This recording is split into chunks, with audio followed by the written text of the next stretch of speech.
Hello friends, ঘরে বাইরে সব রকম কাজের দায়িত্ব পালন করতে করতে চোখ মুখের হাল হয়ে যায় এই রকম। তখন দরকার ত্বকের রিল্যাক্সের, আর তাই পার্লারই ভরসা। মিস্টার বিশেষ ঘুমাচ্ছে আর বাবাই স্যারের কাছে পড়ছে, আর আমি আমার বাবাইয়ের জুতো পরে বেরিয়ে পড়লাম অভিদার পার্লারে যাব বলে। বিকাল হয়ে গেছে, 5টা 10-এর মতো বাজে ঘড়িতে। সেই 3টে থেকে ভাবছি বেরাবো, কাজের চাপে আর বেরাতেই পারছিলাম না। ফাইনালি চলে আসলাম অভিদার কাছে পেতনি থেকে একটু মানুষরূপী হতে।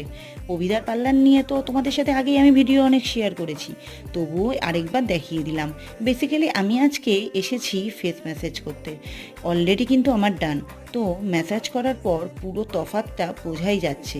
আগের ফেস আর এখনকার ফেসের মধ্যে অনেক তফাত। অ্যাকচুয়ালি খুব ড্রাই হয়ে গেছিলো আমার স্কিনটা। প্রতি মাসেই কিন্তু এই বোনটাই আমার ফেস ম্যাসাজ করে দেয়। তো তারপর ফিল করে আমি বেরিয়ে পড়লাম।